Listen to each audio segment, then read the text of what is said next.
Olá, pessoal! Tudo bem com vocês? Estou aqui novamente, para mais uma aula de História aí com a turma do 8º ano. Vê que legal!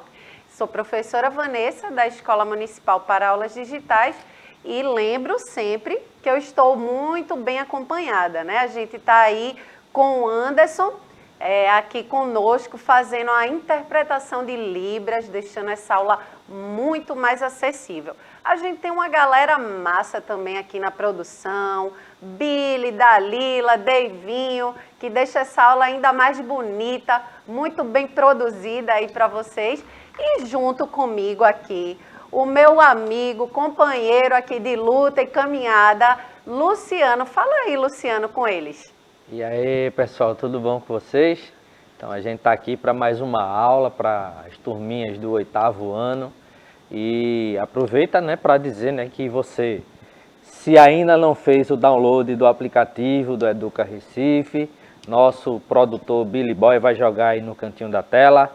E vocês podem fazer o download instalando o aplicativo do Educa Recife para o seu celular, no seu celular, seja ele Android ou iOS. Você aponta o QR Code que está aqui no cantinho da tela e ele vai direcionar você para a loja específica. Então você pode assistir nossas aulas agora de manhã ao vivo, à tarde, na reprise pela própria TV Nova.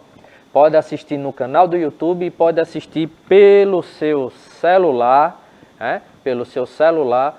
pelo aplicativo do Educa Recife. O melhor, com sua internet financiada. Então, melzinho na chupeta é coisa facílima, Então só não assiste se não quiser ou se ficar aí se abestalhando, Então, vamos para a aula, professora. Exatamente, O recado foi dado, aí a gente tem essa ferramenta, A internet, a tecnologia e essas novas tecnologias diminuindo a nossa distância aqui nas telas, A gente poder interagir aqui ao vivo, tirar dúvidas, fazer comentários. Então, a gente fica bem animado, entusiasmado quando tem essa troca, gente? Porque fortalece nosso conhecimento, O aprendizado nasce desse encontro, seja ele presencial ou de maneira virtual, como a gente faz aqui, certo? Mas vamos seguir. A gente vai hoje, ver como terminou, a Era Napoleônica, o fim da Era Napoleônica. A gente vem aí em uma sequência de 2 aulas aí, já falando sobre o Império, sobre os momentos que Napoleão esteve no poder. E hoje a gente vai falar do fim, dessa Era Napoleônica. Mas, vamos lá, Vamos relembrar aqui o que a gente viu na aula anterior. A gente falou do bloqueio continental. E olha aí o que é que essa charge aí, essa representação está falando. Aí Napoleão aí, os países europeus estão proibidos de manter qualquer relação comercial com a Inglaterra. A gente viu, na aula anterior, que o bloqueio continental foi justamente o que Napoleão, uma estratégia de Napoleão para que a França, fosse a grande potência, que naquele momento era a Inglaterra. Então, ele começou a traçar essa ideia aí para expandir o território dele e se tornar uma potência ali econômica da Europa. Mas a gente viu que deu algumas coisas erradas. E os países que não obedecessem eram invadidos. E foi o caso que ocorreu em Portugal, gente? Olhem aí no slide. Vejam aí. Portugal desobedece e é invadido e faz com que o quê? Olha aí a família real, fugindo para o Brasil. Então, olha aí, vamos fugir para o Brasil, meu povo. Então, a família real veio corrida, chegou aqui no Brasil justamente após esse bloqueio continental, porque Portugal não queria perder o vínculo ali com a Inglaterra. Afinal de contas, a Inglaterra naquele momento, com todo o processo da Revolução Industrial, era a grande potência. Então, ela não queria perder aquele vínculo, aquela dependência que existia. Então, aí eles fogem aqui para o Brasil e muda todo o rumo da história do nosso país também. Então, mas isso aí são cenas para os próximos capítulos. Então, vamos seguindo. Olha aí. Opa, fui demais. E aí, a Rússia, nesse momento, que primeiramente eles cedem ao bloqueio, né? Tá certo, vamos se aliar ali à França. Mas depois viu algumas dificuldades, né, que o país foi enfrentando, viu que não era viável ficar nesse bloqueio aí. E olha aí, ó, a Rússia fura o bloqueio e aí Napoleão vai o quê? Invadir a Rússia, né? Dizer assim, opa, você era meu aliado, agora vai deixar de ser, vai furar esse bloqueio. Aí ele vai, junta lá, né, o seu exército para atacar. Só que aí eles não esperavam, viu, professor Luciano, que a Rússia ia usar uma estratégia de terra arrasada. E o que consiste, né, essa estratégia aí da terra arrasada? Seria uma estratégia que os russos, né, iam destruindo os territórios ali, e à medida que os franceses, né, o exército francês ia avançando, eles iam chegando mais próximo, né, ia conquistando ali os territórios, mas estava tudo destruído, né, não tinha nada. Então, foi uma estratégia que os russos utilizaram, olha aí, ó, no slide. Napoleão avançando com seu exército, e os russos, ele perguntava, cadê os russos? Abrigo, né? Não tem onde a gente se abrigar esse exército todo. E suprimentos, comida, né?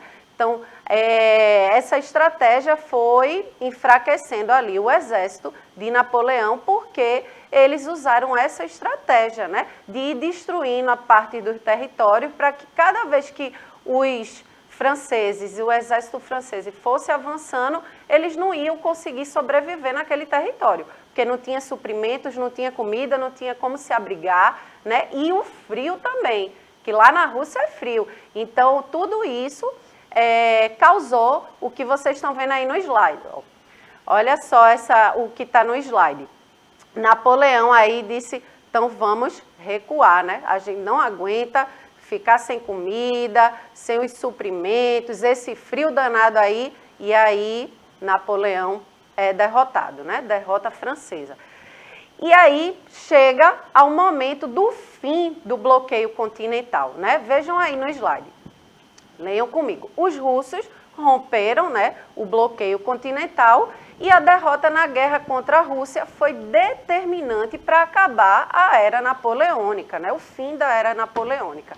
Então, olha aí o que a gente estava vendo no slide anterior. A falta de suprimentos, o rigoroso inverno e os constantes ataques russos fizeram os franceses recuar, voltar atrás. O exército inglês, austríaco, russo e prusso se uniram, né, nessa batalha aí para lutar e capturar Napoleão Bonaparte. Então, essa batalha ficou conhecida como Batalha das Nações. Então, onde territórios, né, onde o exército inglês, prusso e austríaco, né, e russo se unem e vão atacar. E aí, o que é que fazem? Pegam Napoleão, prendem ele, né, e colocam ele exilado. Olha aí na imagem, uma imagem representando o exílio dele na ilha de Elba, né, em 1814, certo? E aí foi dando errado as estratégias, né, de Napoleão, que tinha um projeto, né, de governo ali que ele queria muito, vamos dizer assim, ambicioso, né? E aí foi chegando ao fim desse projeto todo ambicioso dele. E ele aí, olha, na ilha de Elba, exilado, vocês estão vendo aí na representação, mas ele estava lá exilado, mas sempre ligado no que estava ocorrendo na França, viu? Estava ligadíssimo aí. Então, ele ficava com o ouvidinho ali ligado, o que é que estava ocorrendo, o que estava ocorrendo ali naquele momento com os franceses, né? Com o povo francês. Vanessa, e tem uma coisa interessante para a gente mencionar aí, por exemplo, a Vanessa falou sobre a questão da derrota de Napoleão, né, para os russos, né? Existe um livro chamado, né, depois vocês podem pesquisar e quem se interessar pode até, de repente, adquirir esse livro, né, chamado Os Botões de Napoleão, que mostra, esse livro ele vai falar um pouco, né, sobre questões, né, de ordem química, né, que influenciaram em alguns processos, né, ao longo da história. Então ele mostra que os casacos, né, que eram utilizados para se proteger do frio dos soldados de Napoleão, eles tinham uns botões de chumbo. Então o que é que acontecia, né? Quando eles começaram a penetrar mais para dentro, né, do território russo, devido ao frio, o frio intenso, né, o chumbo, né, quando submetido a muito frio, ele se quebra. Então os botões quebravam, né, e os soldados ou eles tinham que puxar o casaco para se proteger ou realizar as atividades de guerra, né? Então muitos soldados terminaram morrendo no frio, né, na região da Rússia, né, por conta dessa questão, né, interessante aí, né, essa questão de ordem química, né? Sim. E outra coisa que contribuiu também é porque uma das estratégias que Napoleão utilizava, né, quando ele invadia determinado local, como a professora também mencionou, era utilizar, né, a questão das pilhagens, que era isso, você invadir um local, você vai saquear aquele local, né, que você invadiu, procurando ali mantimentos, né? Então ele invadia e saqueava os locais, né, para reabastecer os suprimentos do exército. Só que com essa estratégia de terra arrasada, né, a Rússia começou a recuar tocando fogo em tudo. Recuava, tocava fogo em tudo. Então você junta aí o fato, né, deles não conseguirem, né, as pilhagens e a questão do frio, e isso promoveu grandes baixas, né, no exército de Napoleão, e ele vai enfrentar aí uma derrota, né, muito grande, né, nesse movimento. E essa derrota ela vai começar a marcar, né, como a professora falou, a queda, né, do exército, né, e do império, né, de Napoleão. Exatamente. Ele tinha essa ideia de expandir, né, e dominar toda a Europa, e isso aí estava causando conflitos, né, com outras nações, e uma dessa estratégia do bloqueio continental foi um divisor de águas ali, né, porque acabou criando ainda mais situações não muito confortáveis para outras nações que, assim, não queria, né, perder ali essa relação comercial com a Inglaterra. Então, olha aí, vejam aí nessa chargezinha, né? Vou fugir dessa ilha e voltar para Paris. Então, Napoleão, nesse momento que está aqui, né? A gente viu no slide anterior, ele exilado em Elba, mas sempre olhando ali para a França, ligado no que estava ocorrendo na França. Então, ele arrumou uma estratégia para fugir. E foge, né? Chega aí em Paris, olha aí, representando aí também nessas imagens, ele foge da ilha de Elba, chega em Paris e o povo aclamou ele lá, viu? Ele não chegou de uma forma muito ruim, não. O povo queria ele de volta ali. Então, vejam aí, ó. E nesse momento que ele volta, ele retoma o poder, né? E aí, olha o que vocês estão vendo, o governo dos 100 dias. Nesse momento que ele volta ao poder, ele não dura muito tempo não, viu, gente? Só são 100 dias, por isso que ficou conhecido como governo dos 100 dias. Vejam, após a prisão na ilha de Elba, Napoleão consegue fugir e retomar o seu país, como a gente viu aí na representação anterior. Acolhido tanto pela elite, olha aí, e pelo povo, e prometeu restaurar o império e as glórias francesas, né? Afinal de contas, ele tinha essa ideia aí de expandir, de conquistar o mundo, né? A gente viu na aula anterior também, inclusive eu trouxe uma charge aqui, histórica aí, onde ele está sentado ali, né, no globo, no planeta Terra ali representando, né? E ele em cima querendo conquistar, né, com essa ideia ambiciosa. Aí vejam aí no slide. Napoleão foi derrotado, né, pelas tropas prussianas e inglesas e que se juntaram para lutar contra ele. Então, nesse momento, já estava criando aquele desconforto, aquele conflito todo, e aí Rússia e a Prússia e a Inglaterra se juntam, e aí essa batalha ficou conhecida como Batalha de Waterloo. E aí é a última batalha realmente dessa era napoleônica, né? É a batalha definitiva e que ele realmente ali não consegue mais se manter, né, no poder. E aí, vejam, derrota definitiva e aí ele vai ser exilado na ilha de Santa Helena, né, onde viveu até a sua morte. Então, a ilha aí de Santa Helena fica próxima à costa também africana, né, no meio do Oceano Atlântico. Veja, ele ficou realmente ali sem poder fazer muita coisa, né?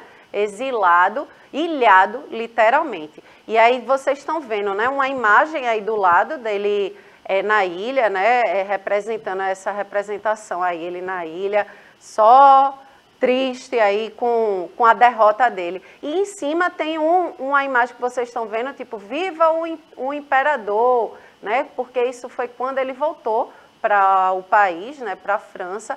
O pessoal aclamou mesmo, né, mas aí não deu muito certo não, porque os outros países, as outras nações estavam muito incomodadas, né, com essa era napoleônica, com o período Napoleão aí no poder, e estava causando esse desconforto todo, e se juntaram e foram para essa batalha aí que foi definitiva para Napoleão.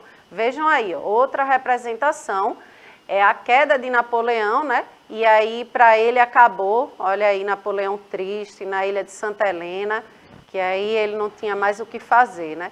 E Luís XVIII aí vou subir ao trono, né? Então aí esse é um momento também que a monarquia, né, constitucional volta, que já tinha um pouco já iniciado no período napoleônico, né? Quando ele entra lá no seu período aí do Império, mas aí todo o ideal, né, da Revolução Francesa, de quebrar com aquele antigo regime, estava se restabelecendo aí, né, professor Luciano, nesse momento. Mas vamos lá, seguindo. Olha, uma questão interessante, né?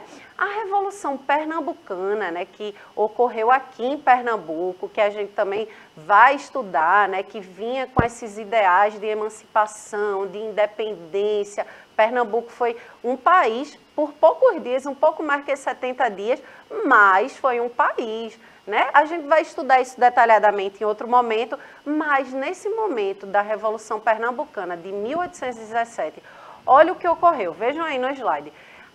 Revolução Pernambucana de 1817 e Napoleão Bonaparte. Existia um plano aqui dos revolucionários, nesse momento da Revolução Pernambucana, de libertar Napoleão da ilha de Santa Helena e trazer para Pernambuco. Imagina como ia ser. Vocês já se pegam imaginando assim, porque foi no mesmo período, né? Aí ele estava 1814, 1815 e a Revolução foi em 1817. Então, nesse mesmo período que estava todo aquele burburinho ali na França, na Europa, o pessoal aqui, os revolucionários aqui, tinham ideias de trazer, né? Tinha esse plano de trazer Napoleão para cá. Vamos assistir um vídeo agora que vai mostrar um pouquinho como foi detalhar um pouquinho como foi esse plano, né? Vamos lá. 1817, um plano para trazer Napoleão. Esses revolucionários eram virados, fizeram uma república em Pernambuco e ainda queriam mais. Vê essa, Cruz Cabugá era um grande comerciante que participou da Revolução. Ele foi buscar apoio e armamentos lá nos Estados Unidos. Mas nada feito, baby. Os americanos não queriam confusão com os portugueses. Cabugá tinha um plano muito mirabolante: libertar Napoleão Bonaparte de uma ilha no meio do Oceano Atlântico para ele vir comandar a Revolução. E a gente nem estava ligado porque Cruz Cabugá é o nome daquela avenida. Imagina se o plano desse certo. Aí o Recife ia ter a Avenida Napoleão Bonaparte.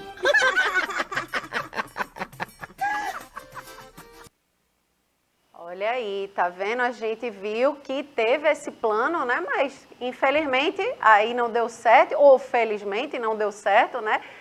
Nunca se sabe, porque existe esse enigma, né? Desse legado de Napoleão. Inclusive, professor Luciano, na França, né? Ele é bem... Né? O túmulo dele mesmo lá é muito visitado, né? Ele é realmente uma figura que ficou marcada ali na história da França e do mundo também, né? Mas vamos ver aí, olha, algumas frases dele, veja, as ideias que ele tinha, né? Quem teme ser vencido tem certeza da derrota, né? Ele tinha essa coisa mesmo ambiciosa, né? Mega, super, né? De expansão, de expandir, conquistar. Outra frase famosa dele: o entusiasmo é a maior força da alma, conservar e nunca te faltará o poder para conseguir o que deseja, né? Quando você está entusiasmado aí, tem que manter isso, conservar para poder chegar, né? Ter poder, conseguir o que você gosta, o que deseja. Cada hora perdida na mocidade é uma possibilidade a menos no sucesso do futuro. E acho que a morte é um sono sem sonhos. Veja algumas frases dele aí. Napoleão tinha seus momentos coach, né? Pois é, exatamente. Aí, ó, dando dicas aí, ó, de motivação. Exatamente. Né? Então, mas foi uma figura muito interessante. Interessante, exato. Ele, um general muito importante, né, para os franceses. E há quem diga, né, que Napoleão ele tinha uma aceitação muito grande entre os soldados, porque ele tratava os seus soldados, né, pelo nome, né? Então, assim, não sei até onde isso é fato mesmo, né? Uhum. Mas reza a lenda aí de que ele conhecia todos os seus soldados ali pelo nome. É um negócio meio complicado se a gente pensar, né, que ele tinha batalhão com milhares aí de soldados, né? Então era uma coisa assim, mas tinha a ideia, né, de que ia receber um soldado, então ele procurava saber um pouco sobre o soldado. Mas aí a gente não sabe até onde isso é fato, né? Até onde isso é fake, né? Exatamente. E outra curiosidade, né? Vocês devem ter observado, né, que Napoleão ele é sempre retratado com a mão, né? A mão aqui na barriga, porque acredita-se que ele sofria ali de uma gastrite muito forte, né? Então ele tinha muitas dores, né, na barriga, e principalmente porque, né, a gente sabe, né, quem tem gastrite sabe, né, que o nervosismo, né, e a falta, né, de alimentação durante um intervalo maior de tempo faz com que você tenha as dores, né? Então, um trabalho de general, o estresse é que não falta, né? E assim, a depender da situação, ninguém sabe, né, se havia tempo, né, para se alimentar ali pelo menos a cada 3 horas, né? Exatamente. Que é o recomendado, né, para quem tem gastrite. Você encher o bucho, né, professor? Pelo menos a cada 3 horas você colocar alguma coisa na barriga, né, para evitar de estar produzindo ali o suco gástrico, né, e corroendo ali a parede do seu intestino e estômago. Então, é uma figura interessantíssima. Exatamente. Napoleão. Nesse sentido aí, né, que a gente viu, não só na história da França, né, ele é uma figura importantíssima, como também, veja, reverberou até aqui, no momento da Revolução Pernambucana, que os revolucionários, né, no momento ali que estava aqueles ideais da Revolução Pernambucana aqui, né, que também vinha muito dos ideais da Revolução Francesa, né, que vocês sabem que o processo aí, os ideais da Revolução Francesa foram, né, para além da França, da Europa, né, foi para o mundo todo. E aí existiu essa ideia, né, esse plano aí de trazer Napoleão quando ele estava exilado na ilha de Santa Helena. E aí, nesse sentido, vejam, Napoleão e seu legado, né, admirável ou detestável, né? Então fica essa reflexão assim, né, porque lá na França mesmo ele é admirado, né, mas a gente sabe que existiram situações aí que realmente causou muito conflito, impacto, né? E ele tinha realmente essa ideia ambiciosa mesmo, esse projeto ambicioso. Ele ainda alimenta paixões, mas existe também essa coisa controversa aí, né? Então é uma reflexão que a gente faz. Então vejam aí, se liga. A ruína de Napoleão, no entanto, estava acompanhada pelo sucesso de um projeto de expansão dos ideais burgueses, que havia atingido todo o mundo ocidental, provocando um novo movimento revolucionário por todo o século XIX. Então veja aí que essas ideias não só ficou ali na França, né, nem na Europa, foi para todo o mundo. E aí, vejam, nesse momento, né, que acaba a era napoleônica, existiu uma reunião, vejam aí, uma reunião que ficou conhecida como Congresso de Viena. Foi uma conferência realizada entre 1814 e 1815, composta por representantes dos países europeus, né, esses países europeus aí que estavam insatisfeitos, né, com todo o processo ali, desde a Revolução Francesa até o momento ali de Napoleão, né? Então, com o fim dele, da era napoleônica, com o fim do governo Napoleão, aí esses países se organizam, né, se reúnem e vejam, a proposta era restabelecer a ordem política do antigo regime, né, as monarquias, e o rei, né, ter aquele poder ali absoluto, o absolutismo. Os países afetados visavam recuperar as terras, né, que tinham perdido durante o período de Napoleão, desenvolver estratégias para impedir possíveis revoluções semelhantes àquela que ocorreu na Revolução Francesa, né? Então, essa reunião era justamente isso, restabelecer a questão das monarquias, recuperar territórios, né, perdidos no período de Napoleão, com a ideia, né, do expansionismo e tudo mais, de Napoleão, no período do império dele, e também, né, trazer aqui uma questão de impedir, né, as possíveis revoluções que pudessem ocorrer, como ocorreu a Revolução Francesa. Então, olha aí, estratégias que eles traçaram, né? O princípio da legitimidade, que reivindicava a retomada dos tronos e territórios perdidos, como a gente viu falar, perdidos em 1789, período da Revolução Francesa. Princípio do equilíbrio do poder, concedia largos benefícios e direito aos países vencedores.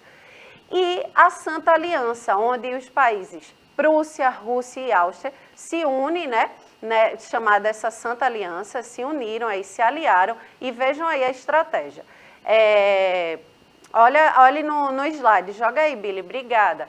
Assegurar uma nova ordem baseada na monarquia, olha aí, voltar àquela questão, né, do antigo regime, e inspirada no direito divino, aí, uma política unida aí com a questão religiosa, né, que era como se ocorria antes na França mesmo, antes da Revolução Francesa. E olha aí, ó, vamos na hora do desafio, né? A era napoleônica é dividida em quais fases, hein, professor Luciano? Será que foi o Diretório, Império Napoleônico e Governo dos 100 Dias?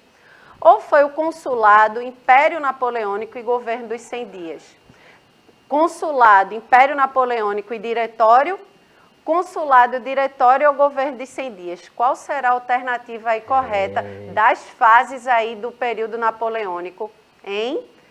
E aí, gente? E aí, olha, letra B, né? O consulado que a gente viu, o império e o governo dos 100 dias, que foi o fim ali do período napoleônico. Bom, a gente está chegando ao fim dessa aula, né? Eu vou passar a palavra para o professor Luciano para ele se despedir de vocês.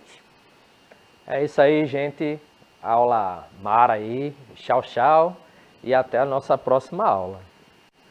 Bom, gente, eu vou ficando por aqui. Espero que vocês tenham gostado da aula. Um beijo e até a próxima semana. Tchau, tchau.